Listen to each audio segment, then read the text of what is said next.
सगळ्यात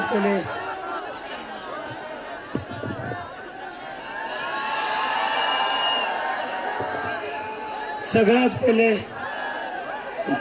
मला तुमच्या सगळ्यांना थँक्यू म्हणायचं आहे, कारण की जेव्हा मी अमेरिकेमधनं फ्लाईटमध्ये बसलो होतो तेव्हा असं मला हे नक्कीच माहिती होतं की मला अटक करण्यात येणार आहे. पण मी असं ठरवलं होतं, मला जरी अटक झाली तरीही चालेल. मला माहिती होतं, मला भरोसा होता की तुम्ही लोक ही मूव्हमेंट पुढे चालवणार आणि ही तुमचीच ताकद होती, ही तुमची शक्ती होती, ज्याच्यामुळं हे लोक मला अटक नाही करू शकले. मी जेव्हा अमेरिकेवरनं निघालो, माझी आई तेव्हा खूप रडत होती. जितकं मी अमेरिकेला जाताना ती रडली नव्हती, तेवढं ती रडली जेव्हा मी आपल्या देशात वापस येत होतो. कोणत्या आईला असं वाटत नसेल की तिचं लेकरू घरी आलं पाहिजे, पण तरी ती म्हणली, घरी तू इंडियात वापस येऊ नको, हे लोक तुला अटक करतील, नाही ते तुझ्यासोबत काही बरं वाईट करतील. आणि हे सांगायचं कारण म्हणजे ही फक्त माझ्या एकट्याची सिच्युएशन नाहीये. असे सगळे आई वडील इथं बसलेले असतील आज, ज्यांना वाटतं की माझा मुलगा जर राजकारणावर बोलला, माझी मुलगी जर सरकारला प्रश्न विचारेल, तर त्यांच्या सोबत काही बरं वाईट होईल किंवा केस टाकल्या जातील. तर ही सगळ्या आई वडिलांच्या मनात भीती आहे. तर मला फक्त त्या आई वडिलांना सांगायचं आहे, तुमच्या मुला मुलींना तुम्ही बोलवण्यापासून थांबू नका. जेलमध्ये जायचं असेल तर मी जाईल, पण तुम्ही तुमच्या मुला मुलींना बोलवण्यापासून थांबू नका. त्यांना बोलू द्या. जोपर्यंत ते बोलणार नाही तोपर्यंत ही सरकार अशीच आपल्याला ग्रँटेड घेत राहील. ते आपल्याला कुठंच होऊ द्यायचं नाहीये. आणि आता येतो मी कॉकरोचवर. त्याच्या आधी आपण एक नारा लावू, I am cockroach, I am cockroach, I am cockroach, I am cockroach, I am cockroach, I am cockroach, I am cockroach, I am cockroach, I am cockroach, I am cockroach, I am cockroach, I am cockroach, I am cockroach. तर मित्रांनो,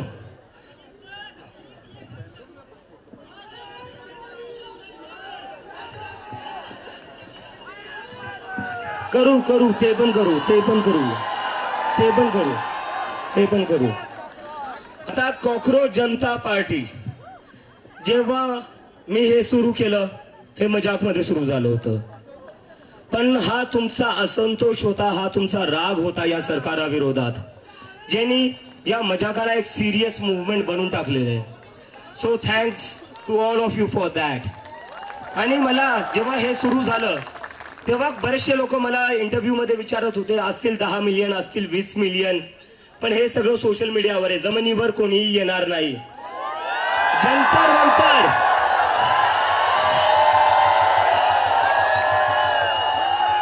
जंतर मंतरवर जेव्हा मी गेलो तेव्हा पूर्ण जंतर मंतर भरलेलं होतं. आणि मी आज सकाळी सगळ्या मीडियाला सांगत होतो, जंतर मंतरपेक्षा जास्त कॉकरोच आज पुण्यात येतील.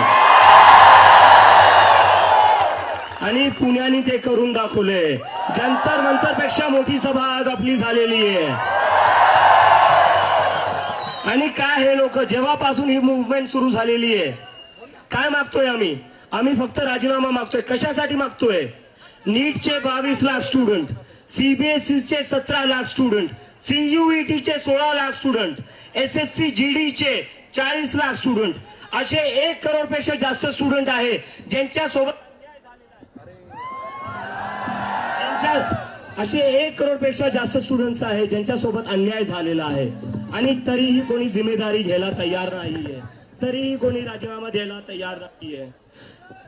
तर आमचं हे म्हणणं आहे की तुम्ही कधीपर्यंत असे बिनलाजापणे तुमच्या खुर्चीवर बसून राहाल. आणि आपल्या देशाचे जे विश्वगुरू आहेत,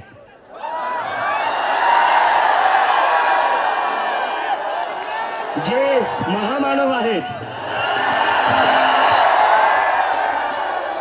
त्यांना मला एक प्रश्न विचारायचा आहे. त्यांना एक प्रश्न विचारायचा आहे. तुमच्यासाठी हे 1 करोड स्टुडंट्स महत्वाचे का तुमचा एक इनकॉम्पिटेंट मिनिस्टर महत्वाचा आहे? तुम्हाला निवड करावं लागेल. जर तुम्ही त्यांना काढणार नाही तर उद्या तुमचं ट्रान्सफर करण्यात येईल. आता अजून सहन करणार नाहीत लोक. स्टुडंट्स आत्महत्या करतायत.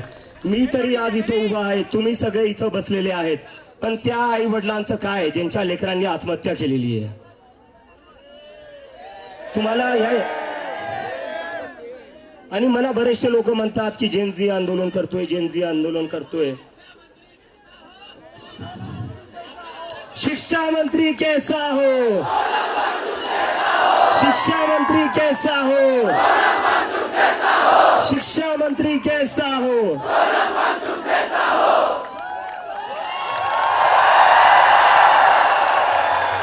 आणि अजून एक सोनम वांगचुक सर, रँचो रँचो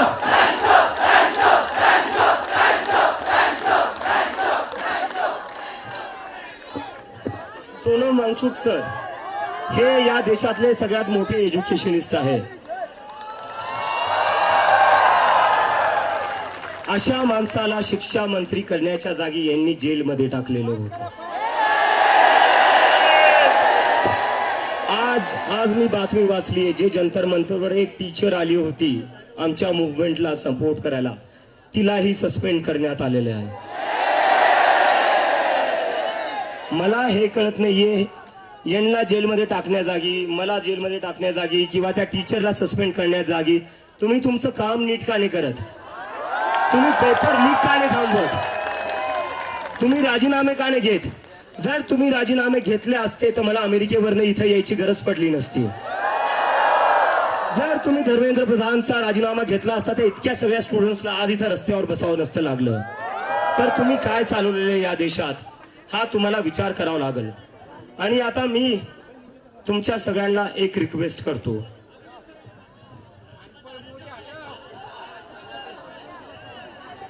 आता मला एक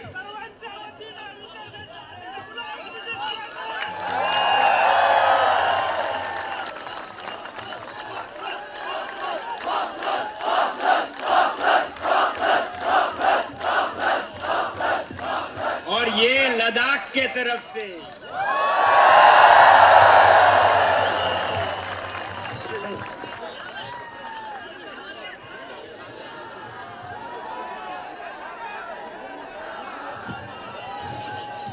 डिग्री आहे, नोकरी कुठे आहे? आता मी याच्यावरच येतोय. मित्रांनो, मागच्या 10-12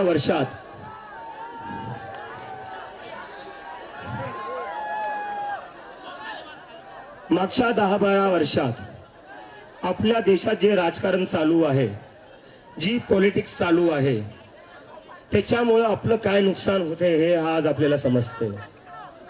10-12 वर्षापासून देशात नुसतं हिंदू मुसलमान चालू आहे. याच्यानी हे करता काय? याच्यानी हे आपल्याला कुठं ना कुठं मॅन्युप्युलेट करताय. आपण ॲज अ सिटीजन विचार करणं बंद केलेलं आहे. आपण हिंदू किंवा मुसलमान आहे या पर्स्पेक्टिव्हने आपण विचार करतोय. त्यांना पण हेच पाहिजे, त्यांना डिवाइड करायचं आहे. कारण की जेव्हा तुम्ही स्वतःचा हिंदू म्हणून विचार करसाल, स्वतःचा तुम्ही मुसलमान म्हणून विचार करसाल, तेव्हा तुम्ही फक्त धार्मिक विषयांचाच विचार करसाल. तुम्ही एम्प्लॉयमेंटचा विचार नाही करणार, तुम्ही एज्युकेशनचा विचार नाही करणार, तुम्ही जॉब्स, महागाई याचा विचार नाही करणार. तर हे लोक 10 वर्षात त्या गोष्टीत सक्सेसफुल झालेले आहे. पण आता तुम्ही सगळे लोक इथं जमलेले आहेत, ही आपल्या सगळ्यांची जिम्मेदारी आहे की या देशात याच्या पुढे हिंदू मुस्लिमची राजनीती नाही चालणार. हिंदू मुस्लिम की राजनीति नहीं चलेगी, नहीं चलेगी, नहीं चलेगी। हिंदू मुस्लिम की राजनीति, हिंदू मुस्लिम की राजनीति नहीं चलेगी, नहीं चलेगी, हिंदू मुस्लिम की राजनीति नहीं चलेगी, नहीं चलेगी। कुठं ना कुठं आपण विचार केला पाहिजे, या हिंदू मुस्लिमच्या राजकारणाने आपल्याला दिलं काय? आज देशात 40 वर्षात सगळ्यात जास्त अनएम्प्लॉयमेंट आहे. कशामुळं? कारण की नुसतं हिंदू मुस्लिम मध्ये अडकून ठेवले, फसून ठेवले आपल्याला. काय चालू आहे आपल्या देशात? हिंदू मुस्लिम चालू आहे, त्याच्यात आपल्याला भेटतं काय? रस्त्यावर खड्डे भेटतायत.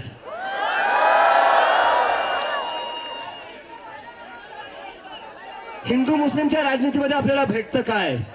आपल्याला कोसळणारे पूल भेटतायत. त्याच्यात हिंदूही मरतायत, त्याच्यात मुसलमानही मरतायत.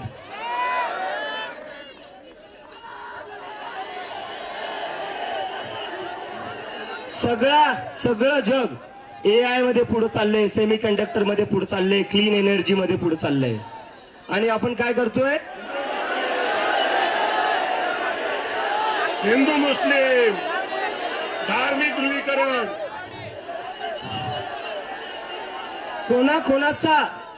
कोणाचा हिंदू मुस्लिमच्या पॉलिटिक्स म्हणून फायदा झालाय?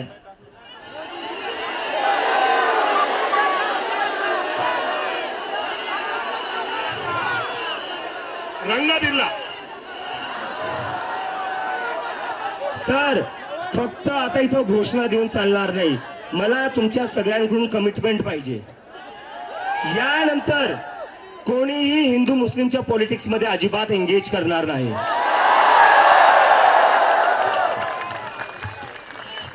भलेही ते ब्रिटिश असो,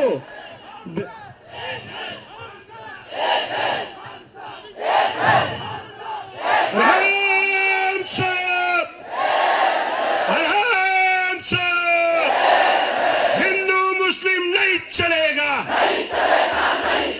हिंदू मुस्लिम नहीं चलेगा, अरे हिंदू मुस्लिम नहीं चलेगा, हेट पॉलिटिक्स नहीं चलेगा.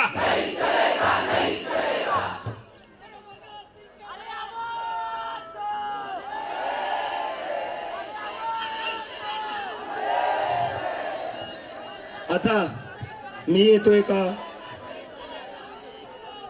नाही, ठीक आहे, असू द्या.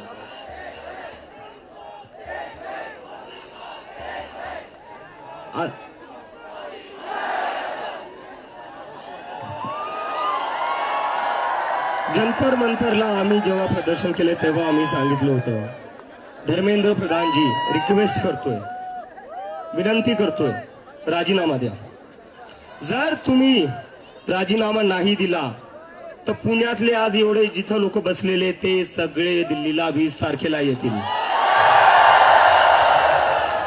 कोण दिल्लीला 20 तारखेला येईल? हात वरती करा. चलो दिल्ली, चलो दिल्ली, चलो दिल्ली, चलो दिल्ली. धर्मेंद्र प्रधान राजीनामा द्या. चलो दिल्ली, चलो दिल्ली. आणि या आंदोलनाची, देशव्यापी आंदोलनाची सुरुवात मी पुण्यातून केली आहे, कारण मी स्वतः पुण्यातून शिकलेलो आहे. याच युनिव्हर्सिटीमधून मी कितीदा चक्रा मारलेल्या आहेत, कितीदा मित्रांना भेटायला आलेलो आहे. तर मला कोणी विचारलं आज सकाळी पुणेच का? अरे म्हणलं पुणे माझं होम ग्राउंड आहे. मला म्हणत होते दिल्लीत जशी गर्दी झाली तशी पुण्यात होईल का? म्हणलं जर माझ्या होम ग्राउंडवर गर्दी नाही होणार तर कुठं होणार? Punekar with you, Punekar with you, Punekar with you.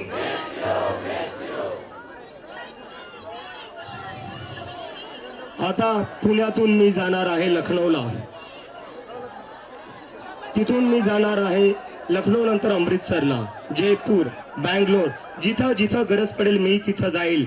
आणि या देशातला सगळा युवा, सगळे स्टुडंट्स 20 तारखेला दिल्लीला येतील. आणि धर्मेंद्र प्रधानचं रेजिग्नेशन घेतल्याशिवाय वापस जाणार आहे. 20 जूनला आपल्याला दिल्लीला यायचं आहे आणि मी तुमच्यावर काउंट करतोय. मी अमेरिकेतून एकाच भरोश्यावर आलोय की तुम्ही सगळे लोक सोबत उभा राहाल आणि मला आता गॅरंटी आहे की तुम्ही नक्की सोबत उभा राहाल. आणि आता मी एक अनाउंसमेंट, जब तक इस्तीफा नहीं होता है तब तक चलेगी.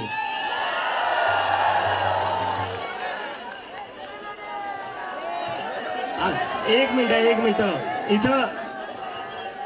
इथं अल्टीमेटम दे दिया है. सैटरडे तक रिजाइन करिए. सैटरडे को रिजाइन नहीं करते हो तो 20 जून को हम सब दिल्ली आ रहे हैं.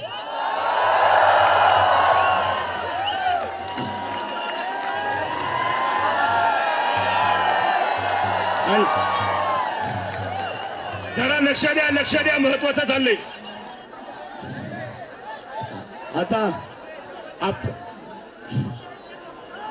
आता मी थोडं मुख्यमंत्री जे आपल्याला बोलले अराजक तत्व आहेत.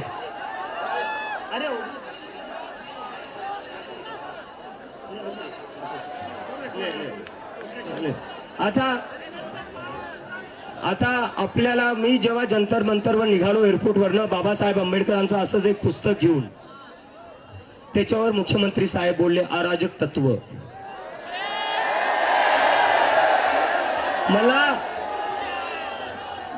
मला मुख्यमंत्री साहेबांना विचारायचं आहे, जे डॉक्टर बाबासाहेब आंबेडकरांना फॉलो करतात ते अराजक आहे का? जे भीमच्या घोषणा देतात ते अराजक आहे का? नाही. आणि त्यात मुख्यमंत्री साहेब हे पण बोलले की यांनी नुसतं संविधानाचं पुस्तक पकडले, यांना संविधान माहिती नाही. त्याच्यावर मला मुख्यमंत्री साहेबांना विचारायचं आहे, संविधानात कुठं लिहिलं होतं सकाळी 5 वाजता विदाऊट मेजॉरिटी तुम्ही शपथ घेऊ शकता?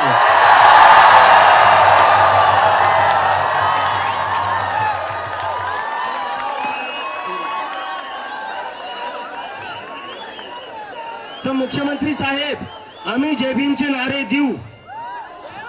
जय जय जय जय जय भीम, जय भीम, जय भीम, जय जय जय जय जय भीम, जय भीम, जय भीम, जय जय जय जय जय भीम, जय भीम, जय भीम. आता मी येतो एका आपल्या अनाउन्समेंटवर.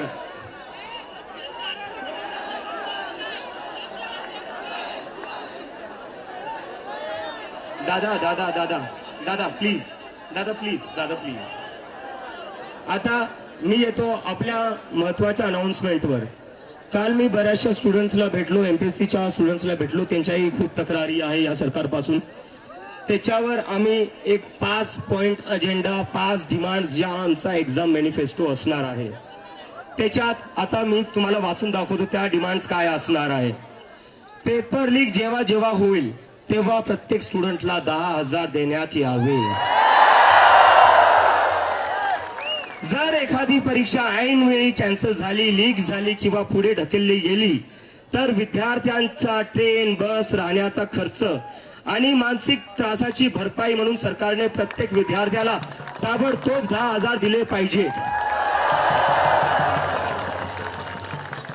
परीक्षा रिझल्ट जर 1 महिन्यापेक्षा जास्त उशिरा लागला तर प्रत्येक विद्यार्थ्याला रिझल्टला जितके महिने उशीर होईल तितके महिने प्रति महिने 10,000 द्यावे लागतील. तुमचा इलेक्शनचा रिझल्ट 1 महिन्यात तुम्ही लावता. तुमचा इलेक्शनचा रिझल्ट तुम्ही 1 महिन्यात लावता. इलेक्शनसाठी तुम्ही स्पेशल ट्रेन काढतात. मग ह्या स्टुडंटसाठी तुम्ही स्पेशल ट्रेन का नाही करत? भरतीच्या वेळेस का नाही करत? आणि दुसरी आता आमची मागणी, दुसरा आमचा मुद्दा, दुसरा आमचा अजेंडा, 72 तासाच्या आत बॅकअप डे री एक्झामचं तुम्ही आयोजन केलं पाहिजे. प्रत्येक मोठ्या परीक्षेसाठी आधीपासूनच एक बॅकअप डे ठरला असला पाहिजे. म्हणजे जर परीक्षा कॅन्सल झाली तर पुढच्या 72 तासाच्या आत ती पुन्हा घेता येईल. विद्यार्थ्यांना आठवडे आणि महिने पुन्हा तोच मानसिक ताण सहन करायला लावू नका.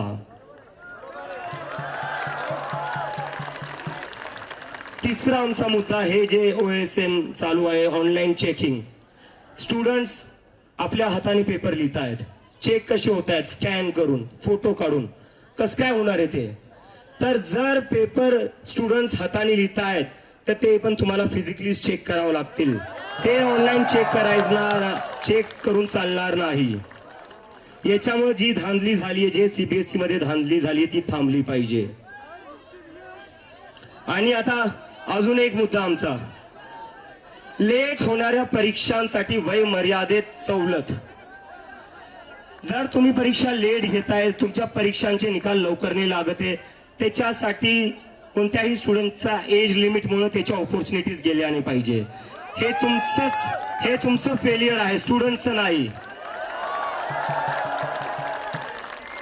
हे सरकारचं फेलियर आहे. सरकारच्या फेलियरमुळे कोणत्याही स्टुडंटचे अटेम्प्ट कमी झाले नाही पाहिजे.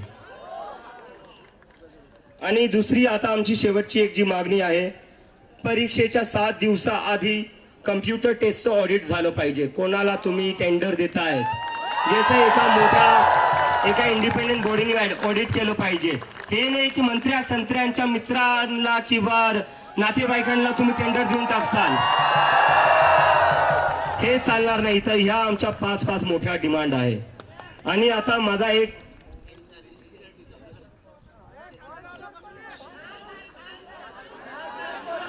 जरा या 5 मागण्यांसाठी हात वर करून पाठिंबा द्या. 5 मागण्यांसाठी MPSCच्या संदर्भामध्ये दिलेल्या त्यांच्यासाठी करावं. आणि अजून एक मागणी, NCERTने जो नकाशा काढलाय पुस्तकातून तो वापस आणला पाहिजे. तो तुम्हाला वापस आणावाच लागेल. आणि आता माझी सगळ्यांना एक मी जय, आता मी एक हे बोलतो की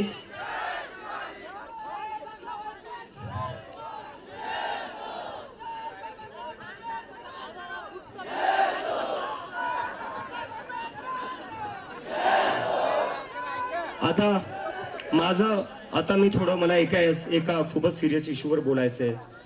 जेव्हापासून आमची कॉकरोच जनता पार्टी सुरू झाली तेव्हा एक हे सुरू झालं, deep state funding, George Soros funding, Pakistan funding.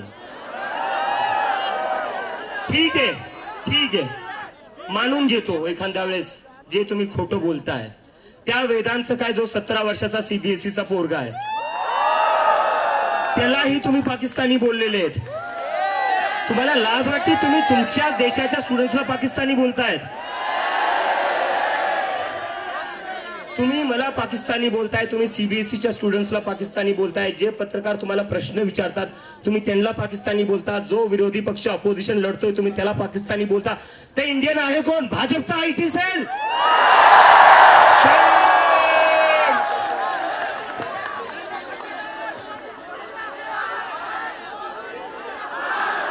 तर आता आम्ही सांगतोय, हे हिंदू मुसलमान आणि पाकिस्तानचं चालणार नाही.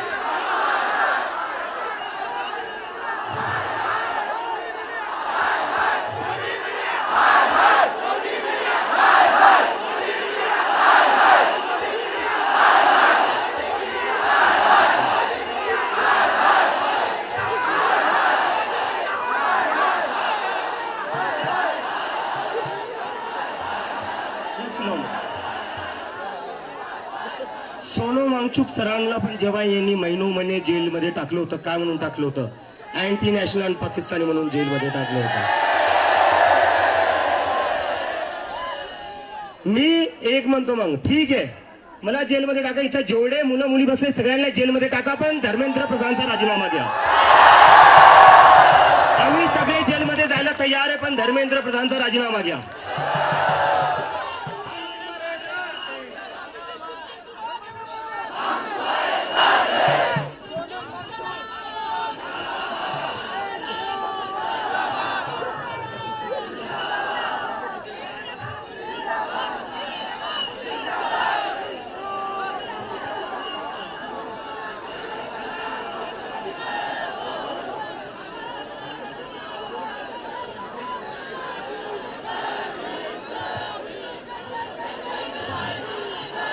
थोडं सिरियसली बोलताय ते शांतपणे ऐका. घोषणा थांबवा, घोषणा थांबवा. सिरियस विषयावर बोलतोय. आता बऱ्याचशा लोकांना प्रश्न पडलाय नक्की कॉक्रोच आहे काय, कॉक्रोच आहे काय. कॉक्रोच हा एक मेसेज आहे की या देशातला युवा तुमच्या पॉलिटिक्सला थकला आहे, तुमच्या पॉलिटिक्सवर फ्रस्ट्रेट झालेला आहे. या सिस्टमवर गिवअप केलेला हा कॉक्रोच आहे. आणि भरपूर लोक म्हणतायत कॉक्रोच गटारीत असतात, कॉक्रोच इथं असतात तिथं असतात. मी म्हणतो कॉक्रोच तिथं असतात जिथं काही सडलेलं असतं. सिस्टम सडलेलं आहे, त्याला नीट करावं लागेल, त्याला नीट करावं लागेल आणि त्याला कॉक्रोचेस आता नीट करणार. तर आपण ज्या गोष्टी ठरवल्या सगळ्यांनी 20 तारखेला जंतर मंतरला यायचंय. हात वरती करून परत एकदा सांगा कोण कोण येणार आहे. आणि परत एकदा सांगा, हिंदू मुस्लिम की राजनीति नहीं चलेगी, नहीं चलेगी. हिंदू मुस्लिम की राजनीति, हिंदू मुस्लिम की राजनीति. धर्मेंद्र प्रधान इस्तीफा दो, धर्मेंद्र प्रधान इस्तीफा दो, धर्मेंद्र प्रधान इस्तीफा दो, धर्मेंद्र प्रधान इस्तीफा दो, धर्मेंद्र प्रधान इस्तीफा दो, धर्मेंद्र प्रधान इस्तीफा दो, धर्मेंद्र प्रधान इस्तीफा दो, धर्मेंद्र प्रधान इस्तीफा दो, इस्तीफा दो. धर्मेंद्र प्रधान इस्तीफा दो, धर्मेंद्र प्रधान इस्तीफा दो.